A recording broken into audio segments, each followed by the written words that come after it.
Bien sûr. Alors, salam alaikum. Moi, je suis Asma Bakash-Langerie. Je suis psychologue clinicienne, mais aussi experte en hypnose thérapeutique. Je vais déjà t'arrêter, Asma, et te demander si tu veux bien nous expliquer en quoi consiste l'hypnothérapie.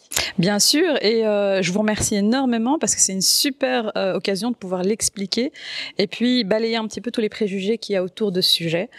Encore assez méconnu, je pense. Exactement. Alors, pour faire très simple, vraiment, j'aime beaucoup vulgariser le savoir pour qu'il soit accessible.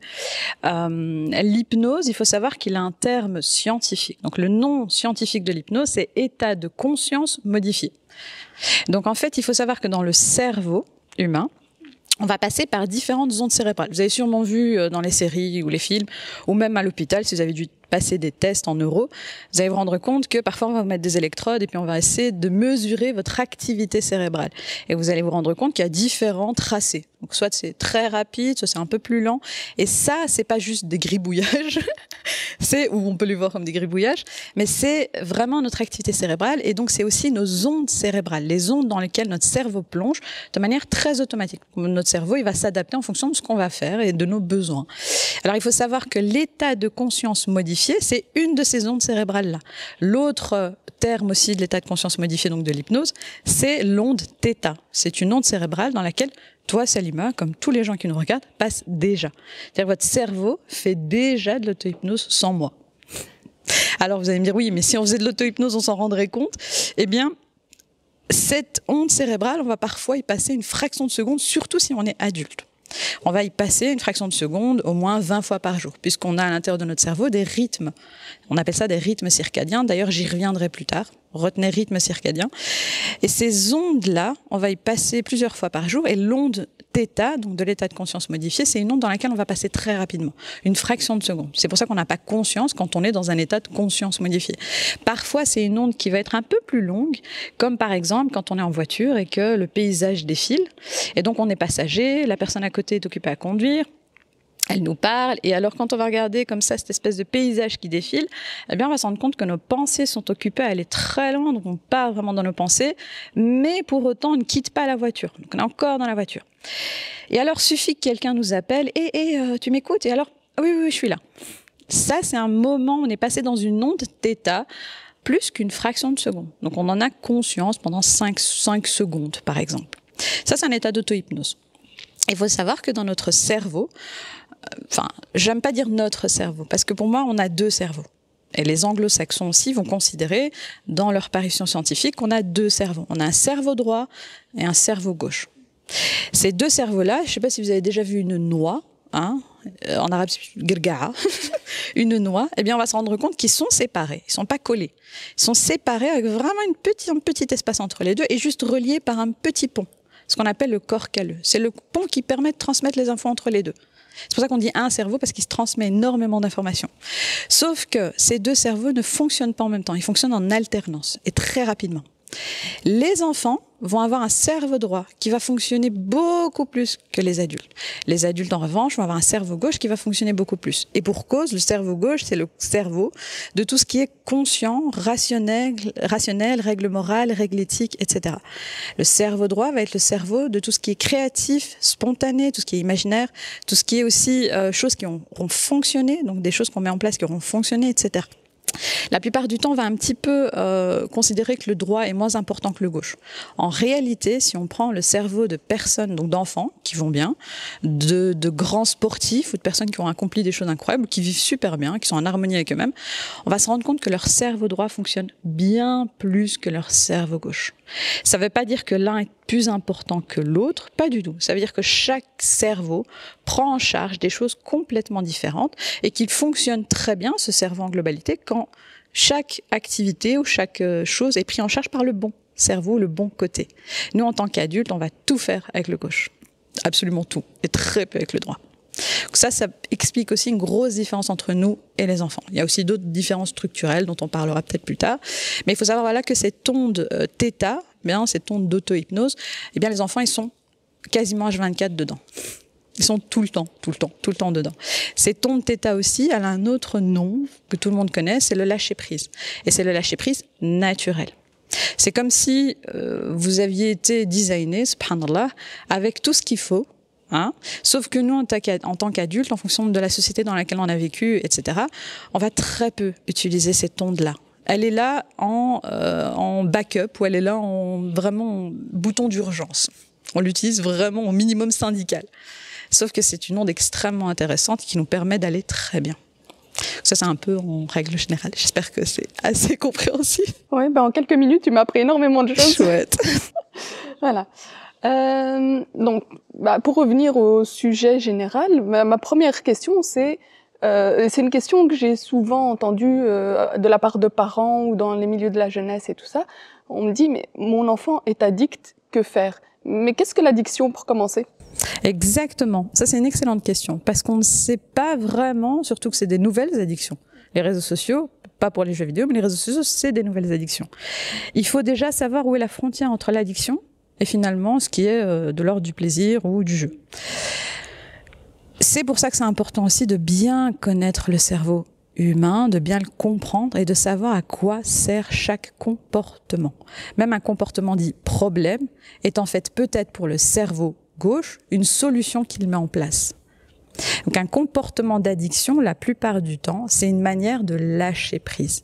Par exemple, un comportement d'hyperphagie, on va beaucoup manger, on va se rendre compte que les gens, une fois qu'ils mangent, leurs problèmes s'évanouissent. Donc c'est une solution, on est d'accord, c'est pas la meilleure, puisque avec les années, on prend des kilos, la santé en prend un coup. Mais c'est une solution que le cerveau aura mis en place, aura trouvé. Parce qu'on va surtout essayer de chercher une solution avec ce cerveau gauche très rationnel. Et donc, lui est surchargé, travaille beaucoup trop, et donc essayer de mettre des solutions en place, mais elles sont un peu bancales. Donc déjà, on remercie le cerveau de mettre en place quelque chose, il essaye. Donc pouvoir percevoir son enfant comme n'étant pas un junkie ou un addict, mais comme quelqu'un, un individu qui essaye de trouver déjà une solution à un problème qui est déjà bien plus profond, ou un besoin de lâcher prise qui est déjà bien plus profond. Ça va être le terrain fertile des addictions, c'est à quel point la personne allait bien avant, ou pas. Et si la personne n'allait déjà pas bien avant, qu'elle était déjà très en insécurité, l'addiction va se développer bien plus rapidement qu'avec quelqu'un d'autre. Ça, c'est une chose. Il faut savoir que les jeux vidéo, les réseaux sociaux, moi, je préfère les traiter séparément. Pourquoi? Parce que l'un et l'autre, ça va pas être le même thème. Tout comme toutes les addictions, je vais les traiter différemment. Moi, à la base, je suis experte en hypnose, mais aussi formée dans l'aide au sevrage tabagique. Donc, je vais aider les personnes à arrêter de fumer grâce à l'hypnose. Il faut savoir que ce soit dans le tabac ou que ce soit dans autre chose, on a le même circuit au niveau des addictions. Ça veut dire qu'une addiction aussi est là, comme je l'ai dit, pour répondre déjà à un besoin de lâcher prise, mais aussi pour amener une récompense. Ça veut dire qu'on va mal, on se sent pas bien, et en plus quand on mange ou quand on fume ou quand on va sur le jeu vidéo, on se sent déjà mieux. Donc l'important, je pense, pour un parent qui va accompagner un enfant ou un adolescent, c'est déjà de savoir qu'est-ce qui est de l'ordre de l'addiction et qu'est-ce qui est finalement de l'ordre du jeu. Et la plupart du temps, on va se rendre compte aussi que la perception des parents, elle est faussée. On va vraiment avoir très peur de voir son enfant jouer, etc. Moi-même, je joue aux jeux vidéo, je le fais pas tout le temps, bien sûr, mais ça me permet aussi de lâcher prise de temps en temps, sauf que c'est pas mon seul moyen de lâcher prise. J'en ai d'autres plus naturels, puisque cette onde θ, elle est dans mon cerveau, je sais que je peux y plonger via l'auto-hypnose pour pouvoir lâcher prise et un petit peu travailler tout ce qui est un peu compliqué à l'intérieur ou que j'ai pas eu le temps de revoir et qui était traumatique ou compliqué. Donc, en aucun cas, les choses extérieures vont être ma manière de lâcher prise. Je peux déjà lâcher prise à l'intérieur de moi naturellement. Ça qui est génial. Si on explique aussi aux enfants à quel point leur cerveau fonctionne déjà très bien et que ce qu'ils font n'est pas forcément problématique, mais c'est une piste de solution, c'est pas la plus adaptée, mais c'est une piste de solution, ils se sentent déjà investis. Ils comprennent qu'ils font pas juste des erreurs ou mal, mais qu'ils essayent. Mais ça, c'est déjà le voir ou le percevoir différemment. Ensuite, pour les parents, moi, j'explique beaucoup ça à mes patients qui arrivent chez moi. Je sais que ça va être c'est le quart d'heure philosophique. Mais voilà, je vais vraiment suggérer un raisonnement. C'est le mien, il m'appartient. Maintenant, chacun peut vraiment voir les choses différemment. C'est ça qui est génial. Je pense qu'on est dans une société, et ça fait des années que ça fonctionne comme ça, où l'humain se confond dans l'humain. Ça veut dire quoi? Ça veut dire que finalement, on est dans bien plus de dépendance que ce qu'on pense. Les dépendances qu'on va voir et qui sont les plus flagrantes, ça va être l'addiction, le truc, la cigarette, les jeux vidéo. Mais en fait, à la base, je pense qu'il y a d'autres dépendances qu'on va pas voir forcément comme telles, mais qui sont des dépendances.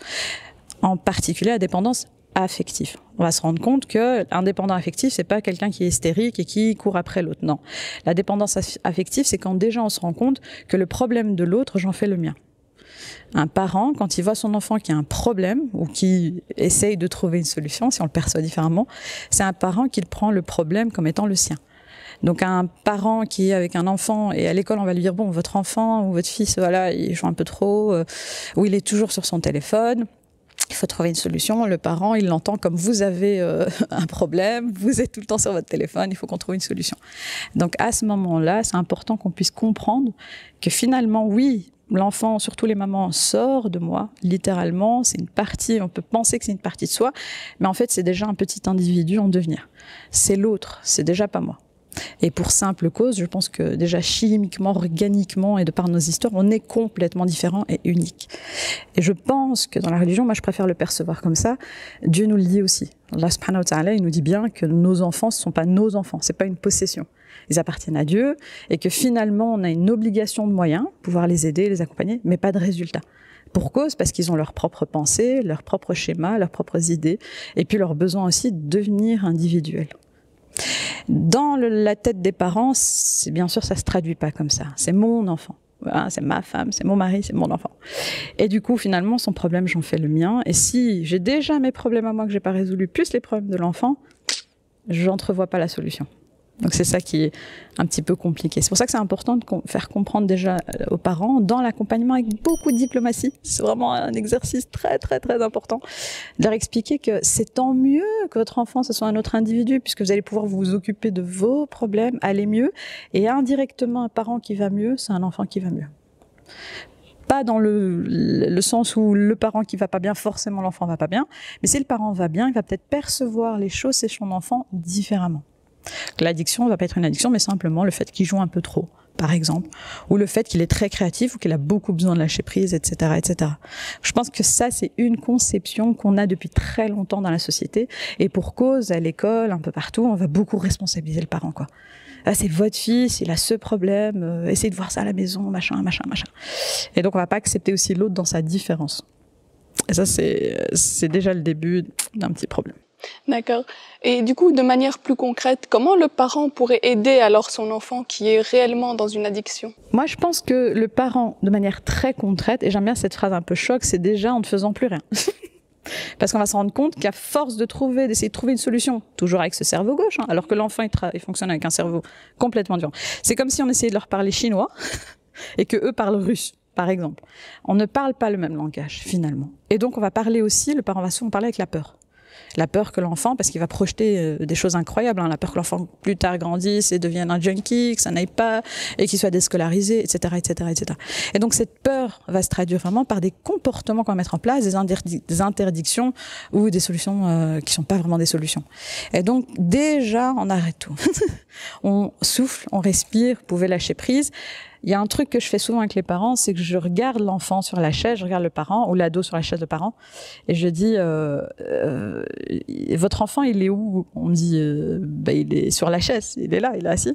Je dis, il est là, hein, chouette. J'y respire, ouais. Ah, génial. Il a l'air d'avoir ses deux bras, ses deux mains, sa tête, ses deux pieds, ouais. J'ai ça déjà, c'est loin d'être quelque chose qui s'est mis en place tout seul. Il a fallu que vous soyez derrière et que dès la naissance, que vous répondiez à ses besoins et que vous soyez adéquat là-dedans. C'est pas parce que vous avez été super adéquat pour répondre à ses tout premiers besoins qu'en fait plus tard vous allez les anticiper, vous allez pouvoir les ressentir et les comprendre. Parce que non, vous allez devoir l'accompagner à comprendre ses propres besoins si déjà vous écoutez vos propres besoins. Votre besoin ici en consultation, c'est quoi? C'est qu'il aille mieux, ok, mais vous, vos besoins à vous profondément, c'est quoi? Et on se rend compte que les parents savent même pas de quoi ils ont besoin. Ils se sont plus écoutés depuis très longtemps. Et ils fonctionnent comme ça de manière automatique. Et il n'est pas rare que je reçoive un ado et de me rendre compte que l'ado ou l'enfant, il est extraordinaire, il fait des choses incroyables. En plus, on va souvent parler de jeux en consultation, de manga ou autre, et ils vont m'apprendre des combos, enfin des manières de manipuler la manette que je connaissais pas. Et je vais me rendre compte aussi qu'ils vont plutôt bien, que ça va, en fait, qu'ils se débrouillent vraiment pas mal, et que le parent, par contre, est très stressé, anxieux, va pas bien, et il n'est pas rare que je propose aux parents, pas forcément avec moi, hein, mais d'entamer un travail, pour lui, pas pour l'enfant.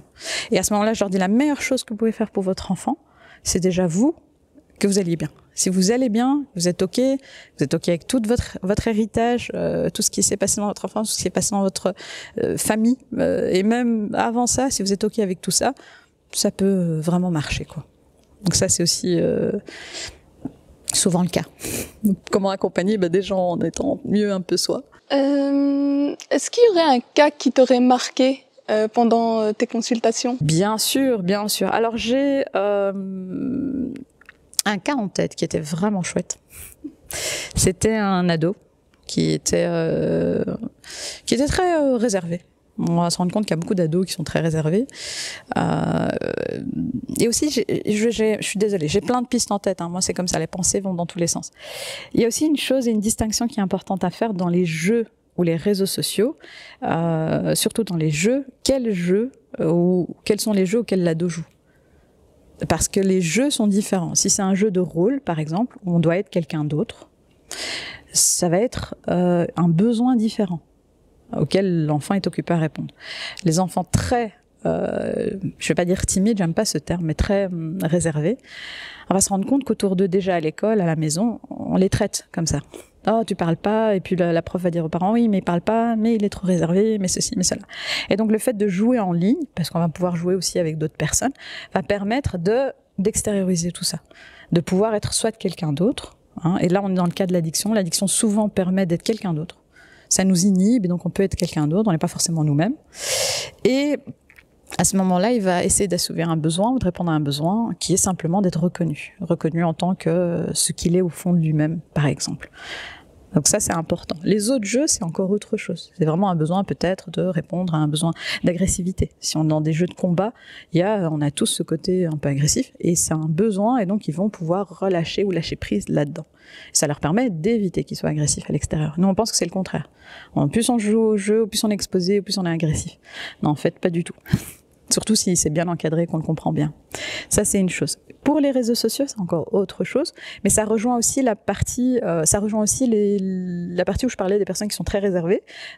Au niveau des réseaux sociaux, de la même manière, c'est aussi une manière d'être quelqu'un d'autre. Donc on va pouvoir parler à travers un écran et dévoiler tout ce qu'on a envie de dévoiler sans dévoiler le reste.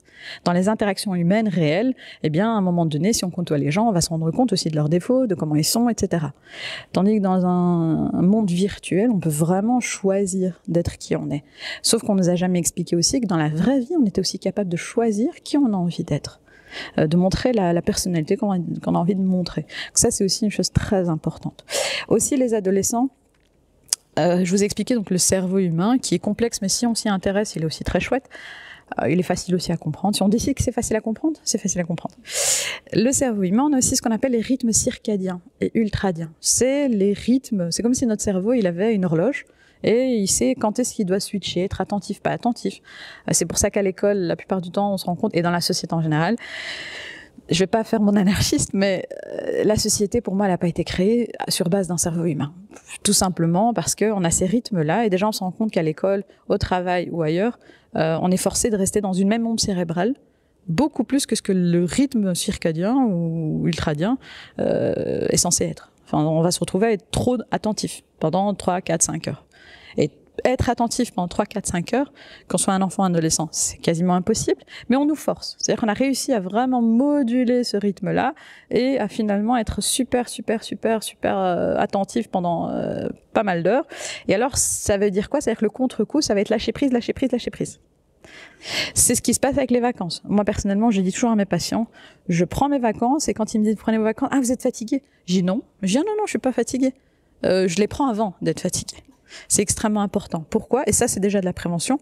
Je quitte un endroit dans lequel je suis bien. Si je quitte mon bureau et que je suis super bien, quand j'aurai l'idée ou la date approche quand je dois revenir, je suis heureuse de revenir dans un endroit que j'ai quitté où il y a une émotion qui était chouette, quoi, ou une sensation qui était chouette. Et donc ça aussi, les enfants, faut pas oublier, ils sont dans un cadre scolaire aussi qui, pour moi, n'est pas du tout adapté à leur cerveau, mais on peut déjà leur faire comprendre ça. Et je sais que c'est difficile d'être attentif autant de temps, machin. Et je sais que tu as besoin de lâcher prise. Et si tu veux, on lâche prise ensemble. On peut, par exemple, décider de jouer avec l'enfant. Dans le cas clinique, justement, que je devais exposer, mais moi, je pars dans tous les sens, Après, c'est moi, je suis comme ça. Les pensées en arborescence, je pense qu'on les a tous. Hein. On est tous avec des trains d'idées. C'était un jeune qui justement venait chez moi avec ses 2 parents.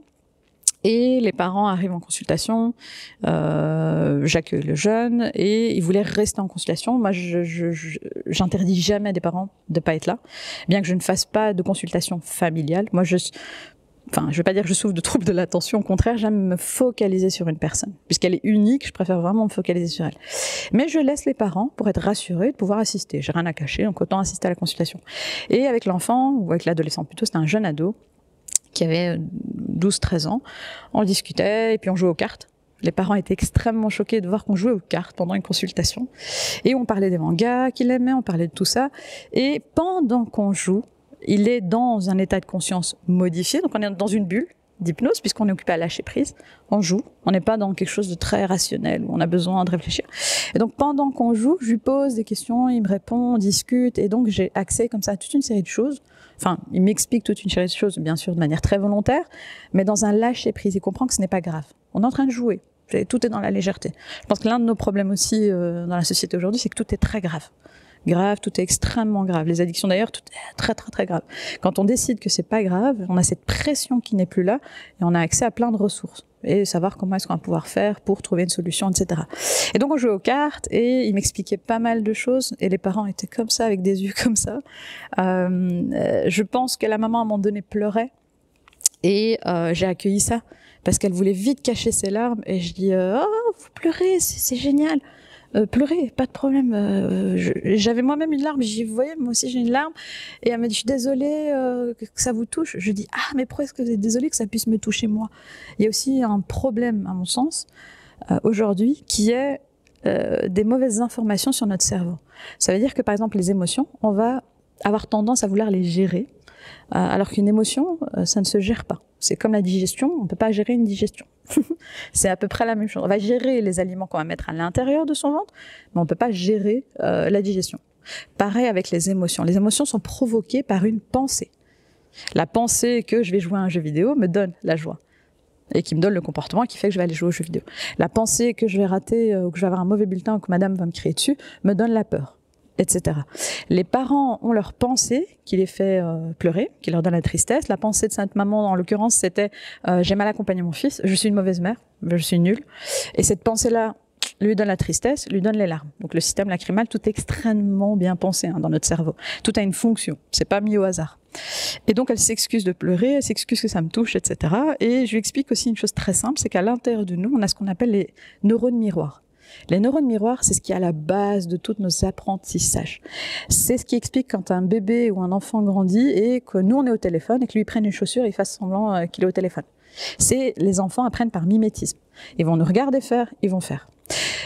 La plupart du temps aussi, on va oublier cette sphère-là où quand ils nous voient exprimer nos émotions, ils savent que c'est OK d'exprimer les leurs. C'est en fait tout à fait logique. Nous, je dis nous, mais les anciennes générations, on n'a jamais vu les gens ou les gens autour de nous exprimer leurs émotions. La plupart du temps, les gens sont en colère et ils sourient. Les mamans, ils vont dire, fais bonne impression, souris, souris. Ce qui est extrêmement discordant. J'ai une émotion, ce qui doit être imprimé sur mon visage, puisque c'est complètement lié, est complètement contraire. Et les enfants comprennent aussi qu'on est dans un environnement un peu aseptisé et que certaines émotions qu'il faut mettre de côté et d'autres qu'on peut à peu près exprimer. Et encore, on va pas laisser quelqu'un sauter de joie. On va lui dire calme-toi, voilà, c'est bon, t'as assez sauté. Et donc, on est dans cette idée ou cette fausse idée que je protège mon enfant quand je pleure pas devant. Non, en fait, vous en faites quelqu'un qui va pas comprendre ce que c'est une émotion, qui va vouloir la gérer à vie, alors que ça se gère pas.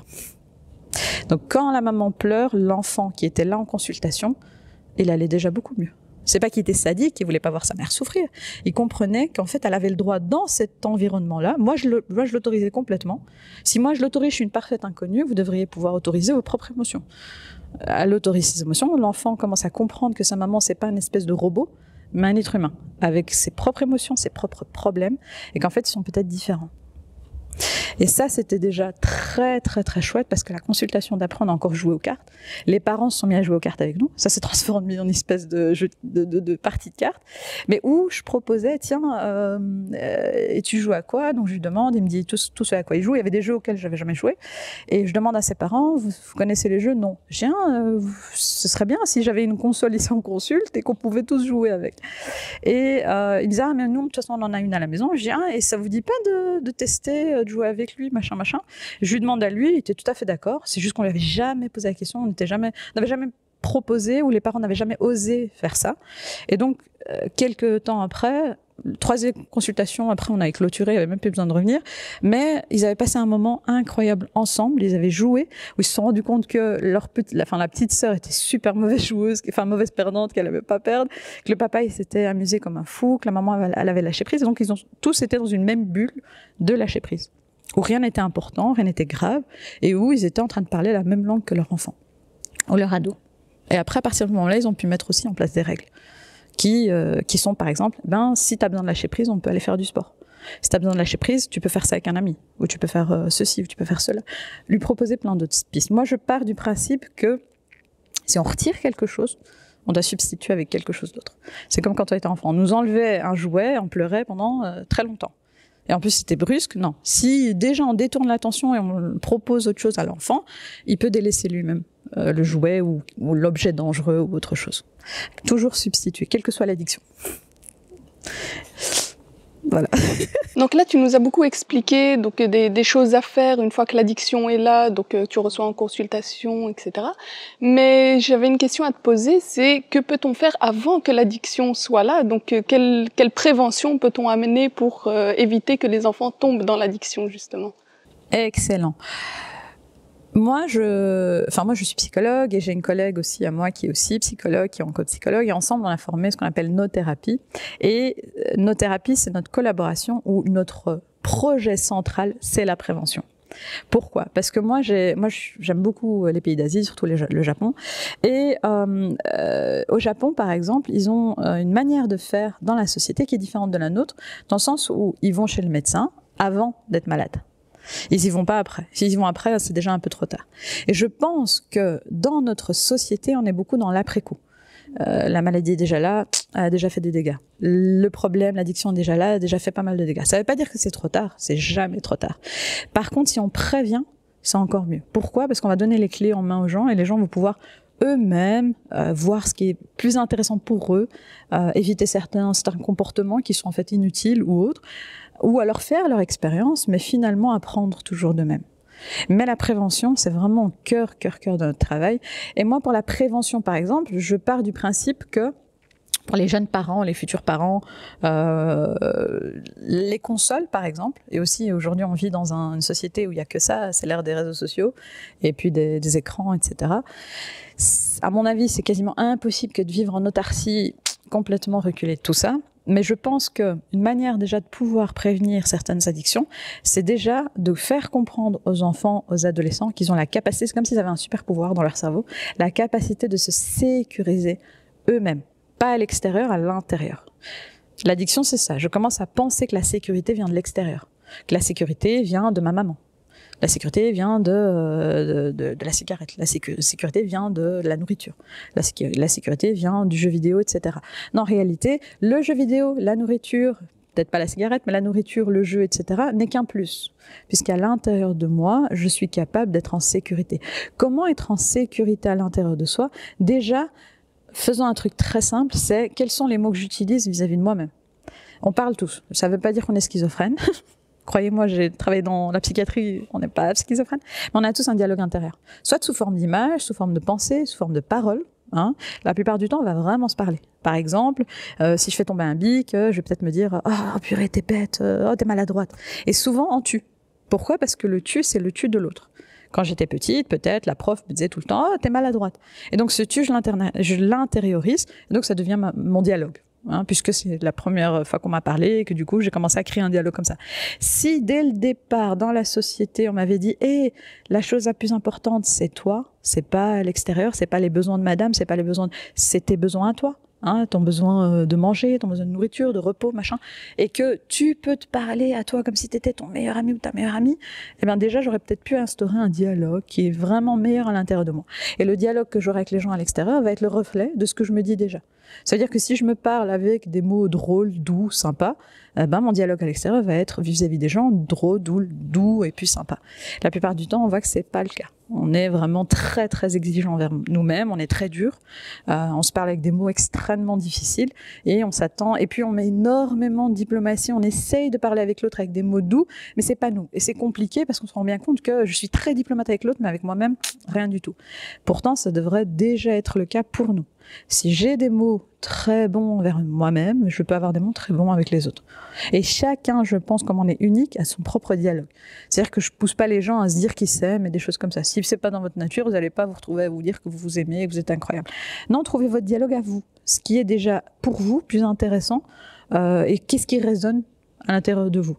Et déjà aussi, et avec les enfants, c'est pour ça que les interdictions marchent pas, parce qu'ils fonctionnent avec leur cerveau droit, et le cerveau droit, il comprend pas la négation. C'est-à-dire quand on leur dit « ne crie pas », ils entendent « crie ».